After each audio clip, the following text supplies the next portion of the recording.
And we are live. Welcome, everybody. This is Connections Unplugged, and I'm your girl, Krisa Skodra, or as we say in Greek, Krisa Skodra. Let me hear. Can you repeat? Krisa Skodra.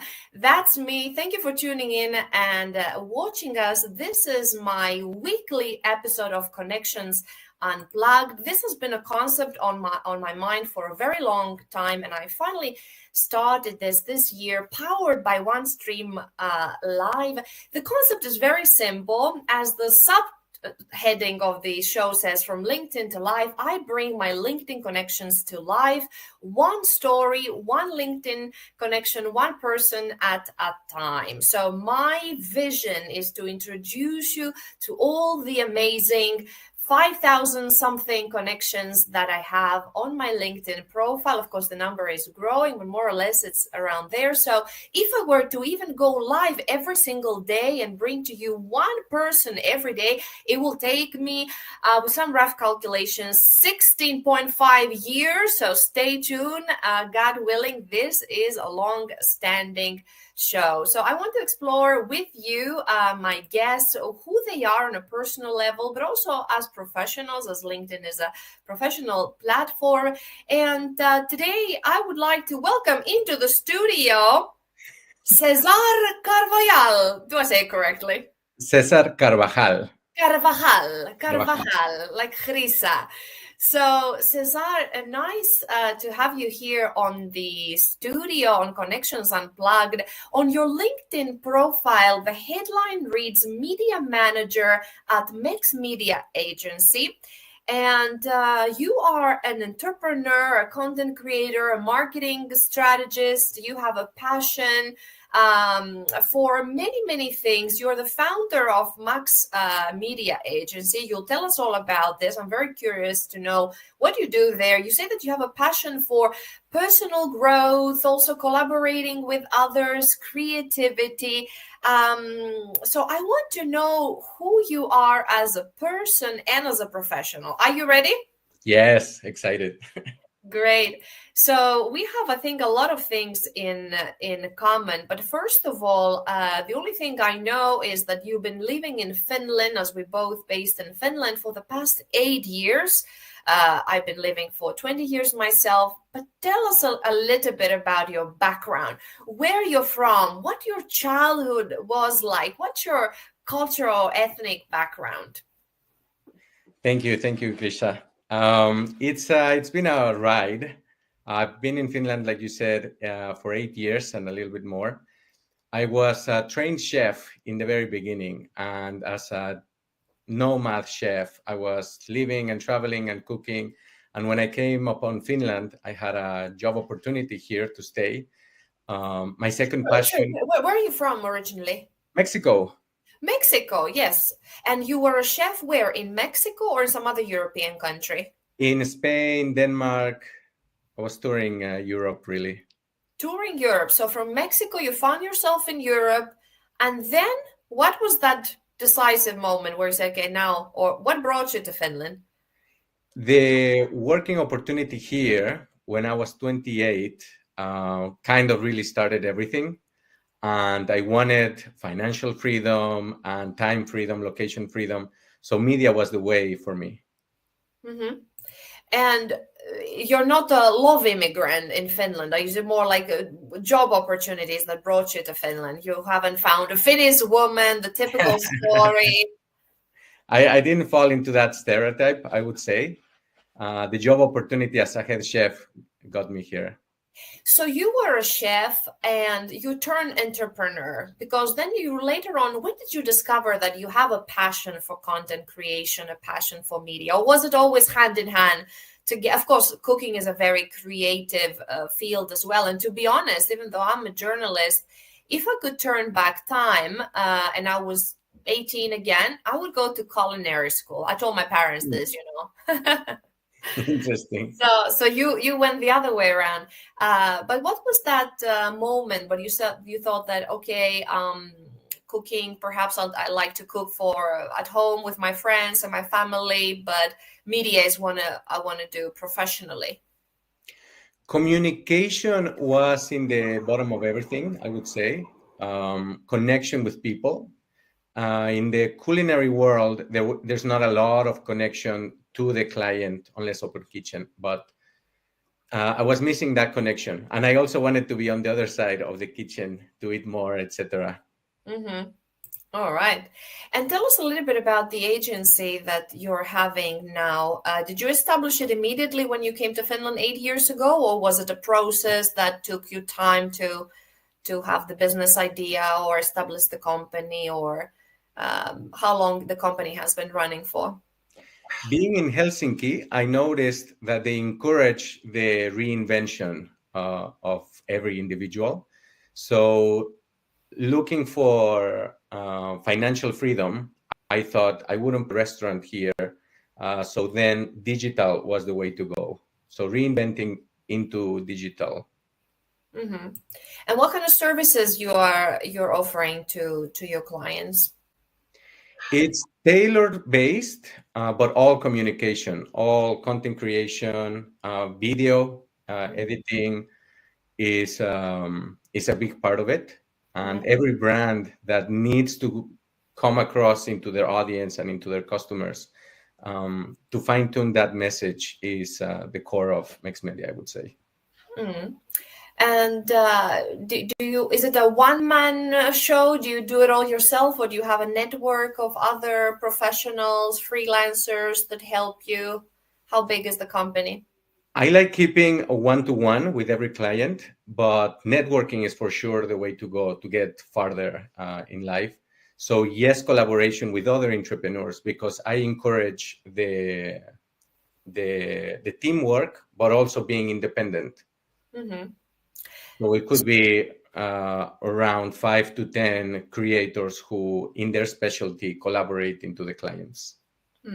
What are the trends that now they're up and coming, or you see in the near future, or what do you hear from the clients that you're dealing with on an everyday basis? Do they have certain wishes for now or for the near future? How short or mid or long-term projects you have with them, and what do you think is sort of, where do you advise them, hey, look into this, look into that?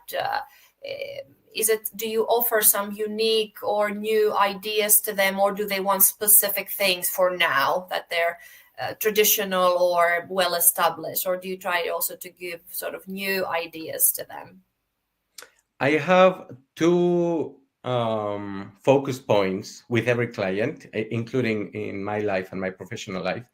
The first one is to have people develop their emotional intelligence in their professional life.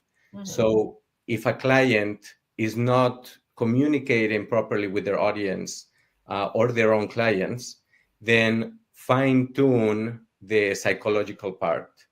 And the second part that I'm a big proponent of is AI as a tool. Mm-hmm. I think those two are in the core of MexMedia and Right. myself. And let me see here your website. I have it here. I could share it perhaps. Is this the right one? That is not the right one. Okay, MexMediaAgency.com takes you to the main page. because this is what is there on Google at least. So I blame Google for this. I guess my SEO is more prominent on that one. All right. So is it then MediaAgency.com. Mex Media Agency? I thought I'd write that, but somehow it jumped to this. Let's get that straight here. And sorry about this. Yes, that's right. Yeah, that looks right. I've seen this before. Now we're talking. So let me share the correct website. This means that we are live. These things happen. So here we have your lovely website. Walk us through a little bit the services you offer, solutions you talked about, video creation, and what are the some of the unique solutions that you're offering to your clients? I believe in expansion. So every media, every asset, every photo or video should create expansion in the viewer's eye and in the creator's point of view. Mm-hmm. So photos, videos, anything that they need, I would discuss with each client individually why they think they need an ad, why they think they need a website, and narrow down how to communicate with their target audience. Yeah. And is it so your clients mostly entrepreneurs, solopreneurs, startups, or do you have also larger companies, or you tailor-made your offering to their needs? I want startups to be able to reach wide audiences. Sometimes a big corporation already has like a square way to work. So startups being very bootstrapped and being very light on their feet, Mm-hmm. I empathize more with startups. All right. Tell us a little bit some of the companies and the startups you have been having as your clients or helping them in the journey. Do you have some success stories or unique examples to share what you have done for them and how well it was received? One of the most recent ones is 18 Wheels. They have an incredible innovative concept. They are based here in Helsinki.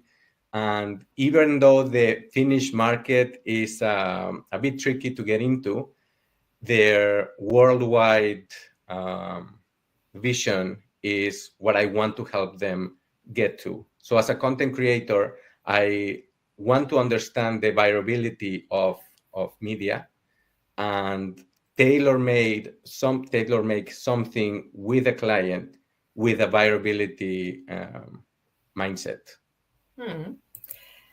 So, what would be if you would tell a little bit about you talk about AI and variability and the power of video.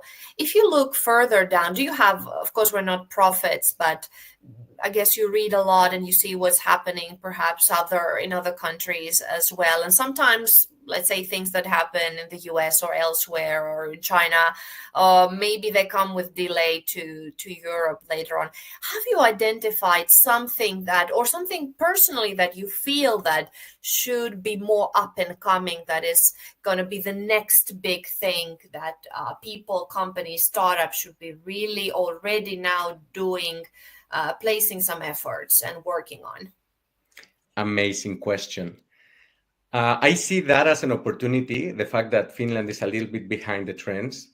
I see the emotional intelligence side, connecting the entrepreneur with a higher mindset, with a higher consciousness, so to speak, to be able to tap into ideas and, so to speak, manifest the scaling worldwide. So I think that psychological side of the entrepreneur could manifest itself into scaling worldwide.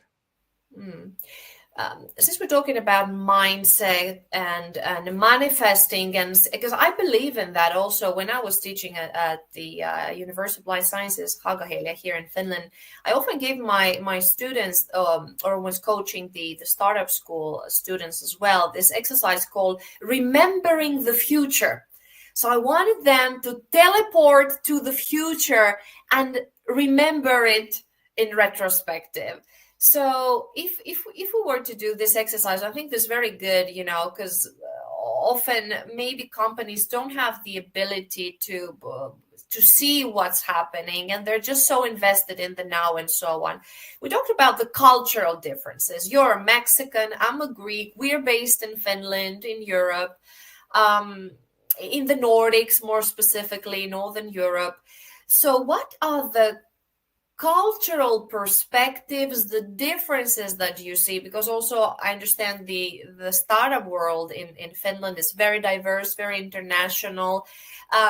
Do you see cultural differences, and how do you navigate when there are amongst individuals or international multicultural companies different perspectives of things? How do you navigate that reality?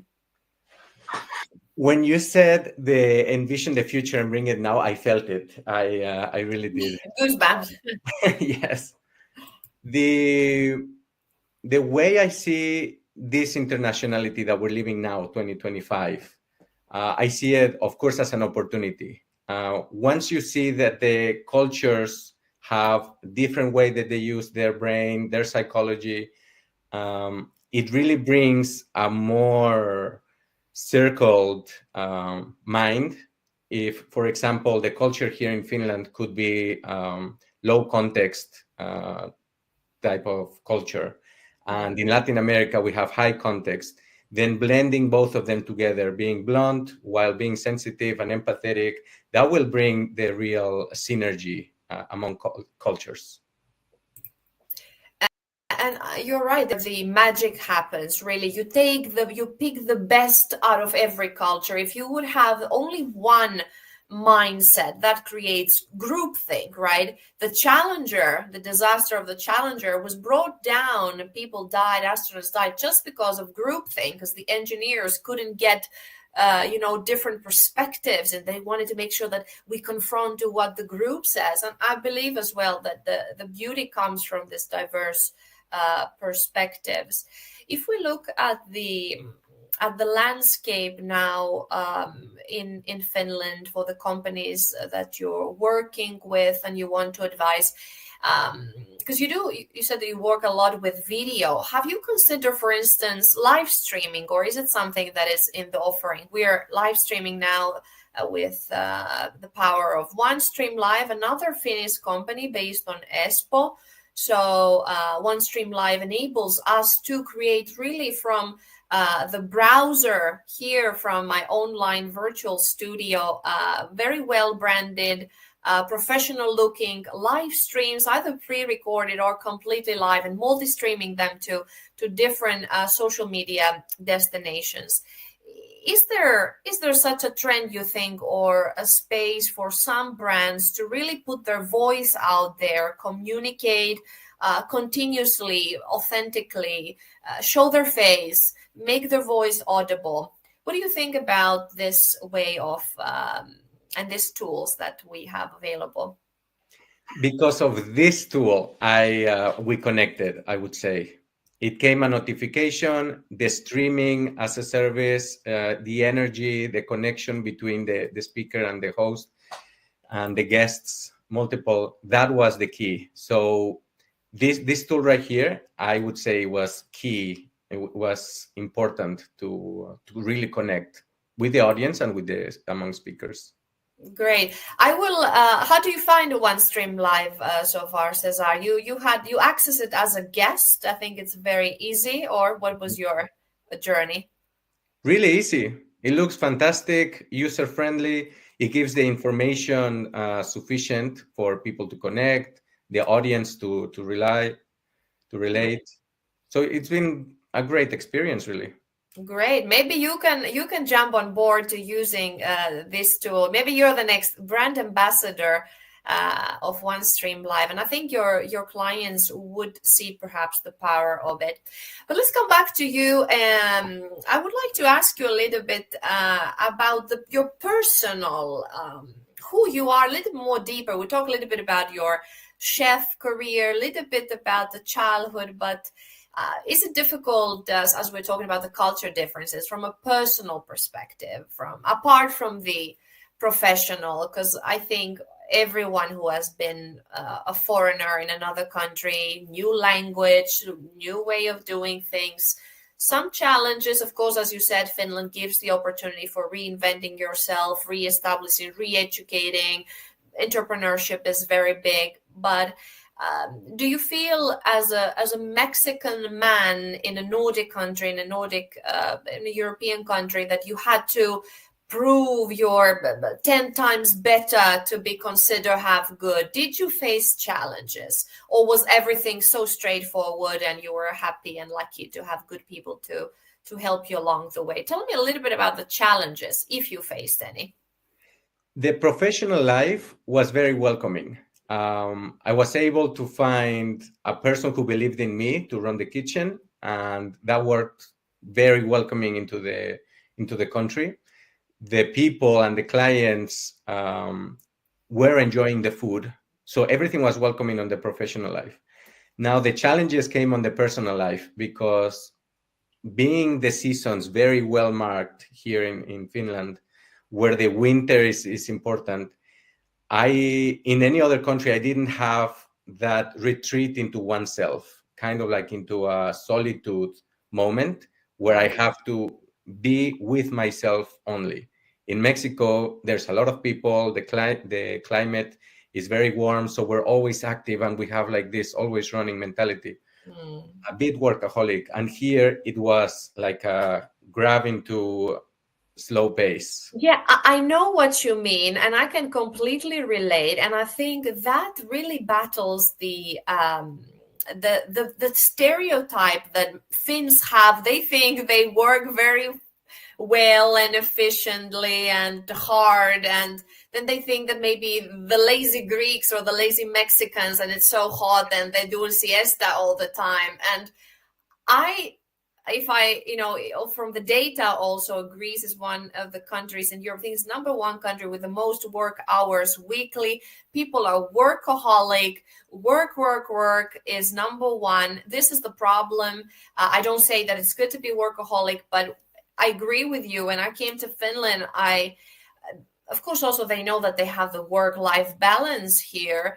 But also, I think it's interesting that you mention about the Mexican perspective and how work and hard work ethic is totally different than what is considered. Or I don't know if Finns are, maybe they're more methodical and efficient, or I don't know, something. But at 4 o'clock, they close their laptops and they go home and they pick up their kids or they do their hobbies. They're somewhere running on the street, even though it's -10. Tell me a little bit about, you said that you didn't have that moment really to self-reflect or to find inner peace, but what are the things that you enjoy doing here, and where you find that you're now in touch with your true self and you can really recuperate after a long day? And what do you enjoy as a person? I enjoy being able to leave work where work ends and taking time for hobbies. I enjoy having a podcast. I enjoy communicating, doing things like you. I would probably still be in the kitchen if I was in Mexico until the closing. What hobbies do you have? Do you practice in sports or? I am often with the camera. I plan the podcast is taking a lot of my time, communicating, learning about emotional intelligence. So a lot of introspecting and absorbing and learning during this season. And then in the summer, I know it will be higher active. So that balance on seasons, because as a person, we also have seasonal behaviors. So that marked a pace I've come fond here in Finland. It's nice that you mentioned about the seasonal, and I do see that. They also say, recently I saw, and when I read it, I thought that it made sense. Of course, I sort of knew it in the back of my head, that they say that women and the men, first of all, due to testosterone, which is the leading hormone in their body, they have the daily circle as the sun. So the testosterone goes up in the morning and daytime, and then it goes down when it's night, and so on. So that's the 24-hour clock, like the day, like the sun. Wherever women are more lunar, like the moon, they have a 28 circle regulated by their periods and their hormone changes, their estrogen levels, and so on. So I agree with you that if you think about, we are humans, and what are we? The biggest percentage in our body is even water. So like most living organisms on this planet. So let's sum it up. You like video, camera, photography also, right? Content creation. Psychology. Psychology, yes. Emotional intelligence, reading, studying, the brain, the soul, yes. You enjoy still cooking food, right? Yeah, I want to come back to the love of it besides the work of it. Are you the person that does the cooking at home, or Uh, Half and half. all right? It's shared. Right. And then you said that in summer you're more active and so on. Where do you see yourself if we look past the summer? What kind of legacy you want to leave behind in the years to come? Do you have something for, like, how would you like to be remembered? What it would be something that it would be important people that met Cesar to know that he was this kind of man, a person? I want very, very interesting question. Every human should do that question for themselves. I want to be an ambassador of mental health and intelligence to connect with intuition. So, an ambassador to emotional intelligence is my official answer. An ambassador to emotional intelligence. Great. And this is, I guess, something that is, you mentioned it already many times during this time we're talking. Where is this passion to psychology or emotional intelligence, and how did it resonate with you? When was the first time you read about emotional intelligence and you said, okay, yeah, this is what I want my focus to be. This is how I want to be remembered. Why it plays a role in you? It's crucial because through therapy, you make peace and understand your parts of the brain, of personalities. You understand that the childhood is a key moment to form your personality for life, kind of. And having even teachers who are more aware, like mentally aware, emotionally aware, would take away most of the kind of bad trauma from childhood. And I don't want that future generations have the same like frictions that we would have or past generations would have. Now we're living in an era of information. I think there's a sort of emotional revolution, a psychological mindset revolution, where we want to reach higher consciousness, and that connection among humans on Earth will really bring wellness to each individual. I think it will unite us as a species.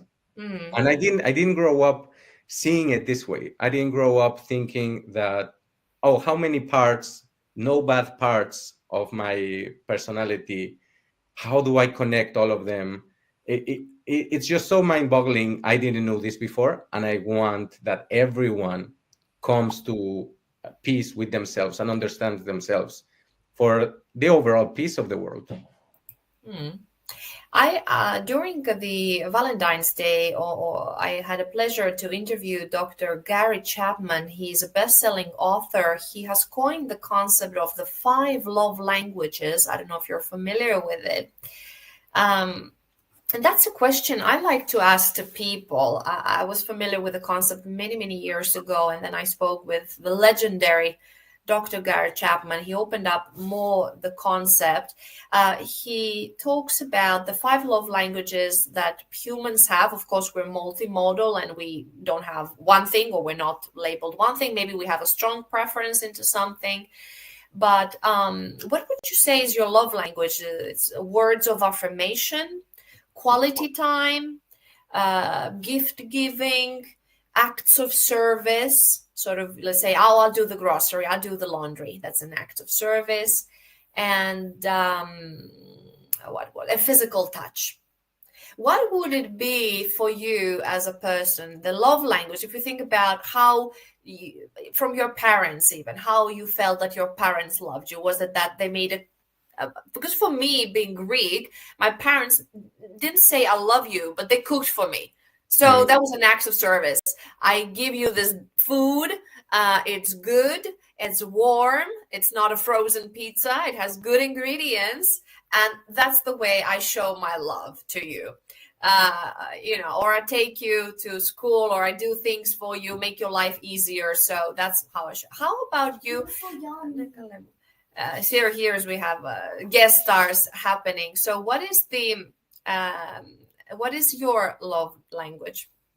Service, absolutely service. It's so selfless to give time, effort. It kind of includes quality time. It kind of includes gift giving.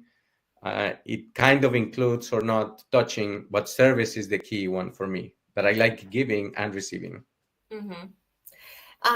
You talked about the emotional intelligence before. I asked you about the love languages. So, what do you think about AI? This is a topic that is very, the past few years now on top of everybody's lips, and this is something probably you're working on your media agency as well, or you're looking into. But what do you think about the future? And as you talk about this global human approach, but then again we have AI. Do you see any dangers or perils related to that, or do you think that still the human race will go above and beyond those dangers, that potential dangers that could happen? I see symbiosis happening. I don't see a big danger in it itself because the greed is human. So a human taking that tool with greed, with ego, with the wrong intentions is the real danger. The machine itself, I wouldn't say it has innate desires. Like it doesn't have greed. It doesn't want to have or control. I would say a bad human with that tool is the real danger. Mm. And since you're a chef, I will tell you what we say in Greece. We say that a knife can spread the butter, but it can also kill. So the problem is not the knife. The problem is who holds the knife. So a tool is a tool, and the use of it is made by the users of it.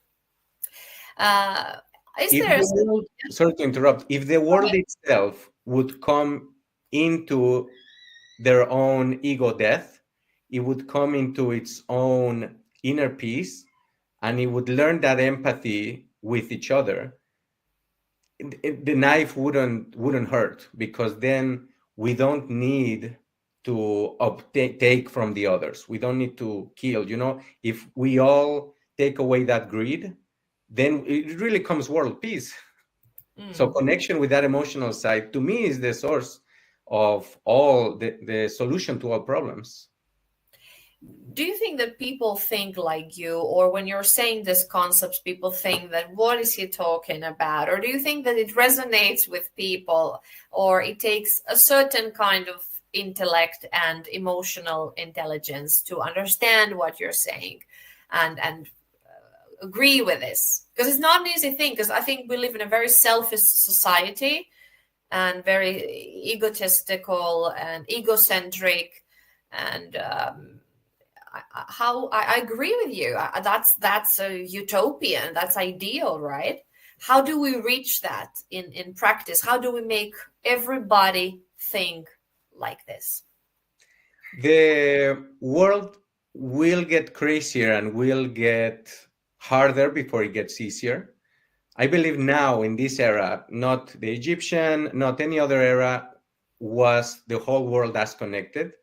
One good message that's inspiring and that is viral will reach so many people in a way that they will be, quote unquote, awakened into what we really need as a human species.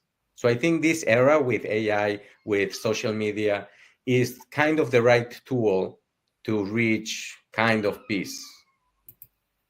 And now I see that the sun is hitting you beautifully there. I'm looking here to my window, my right. I don't see so much sun, so you're very happy to have that. Yes, the signal. There, enjoy. You're illuminating when you say that. So maybe the skies are opening, and that tells something already. So Cesar, tell me a little bit, if you would have a question to my next guest here, what would you like to ask them? Or do you have a question that you like to ask to people to pick their brains and understand who they are in essence, who they truly are? Or when you're interviewing people, or when you're just meeting someone new, is there one question that gives you a lot of insights about what kind of person they are? How the question has to do with transcendence. How is what you're doing transcendent into the well-being of humanity? Do you believe, because another great interview I had was with Joe Pine, the man who has written about the economic progression and talked about the experience economy. He's the one who coined the term experience economy. He has a new book coming out talking about exactly, as you said, the transformation economy. So he says we are moving away from the experience economy where every job, every workplace is a theater, right? You have to deliver a memorable experience. So it builds up also the economic progression. You're not just selling a cup of coffee. You're not just a cafe offering that service, but you make it an experience that it's memorable. He goes now in his next book to talk about transformation, the transformational economy, and transcendence. And I think that's on top of the Maslow's hierarchy of need, or the needs of the updated version. So what do you think needs to happen so we really reach that full potential of ourselves as individuals? Because it's a difficult concept even to grasp, right? How do you have any practical ways and tools? Like, how do you work with yourself to ensure that I'm reaching out as an individual, as a professional, the highest level that I can reach, to transcend, to transform, to go to sort of the reach the higher levels of my existence? The answer, I would say, lies within. We keep on looking outwards, like into Mars and colonize, etc. While most of the answers, I think, would come from within. So the real journey is going inwards, and all the manifestations from those results will manifest outwards eventually. But we need to imagine it first in order to be created. Oh, we are so on the same page. And that's my favorite line. I've always been saying that if you can imagine it, you can make it happen.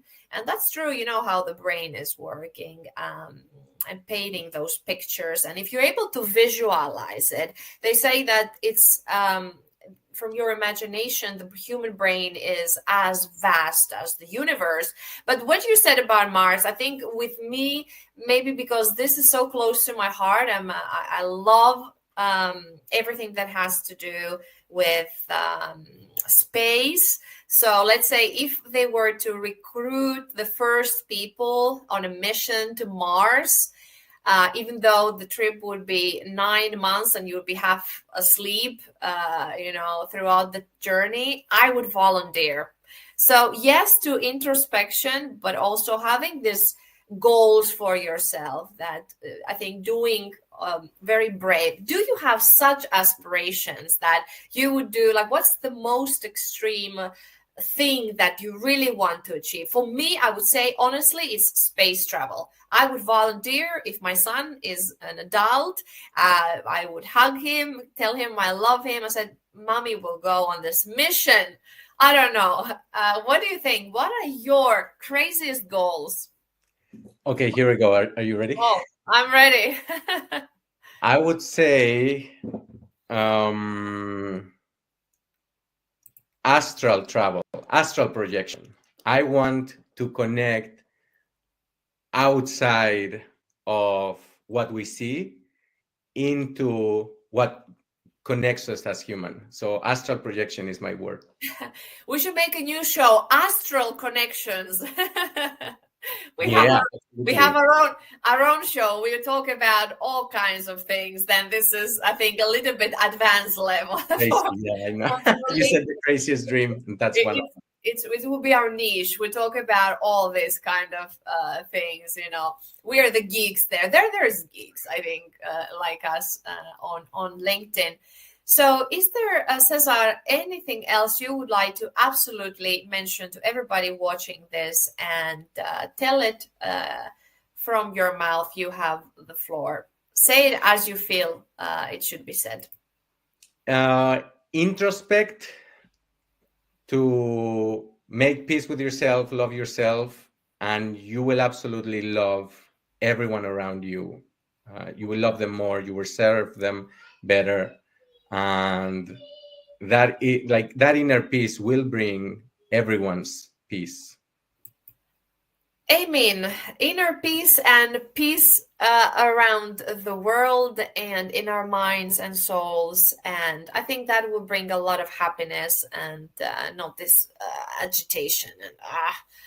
So great to have you, Cesar. Let me get that right at least one more time. Let me see it. Here it is. Your name, Cesar Carvajal. Carvajal. Carvajal. Carvajal. Cesar Carvajal. Cesar Carvajal, and this is his company. Check it out. Your Media Solutions partner, MexMediaAgency, based in Helsinki, run by this man here, my new friend Cesar Carvajal. Great. So thank you for joining me, Cesar. I hope you enjoyed it. It was time well spent from your day. Very well spent. Thank you so much, Krisha. Thank you so much. Pleasure was all mine.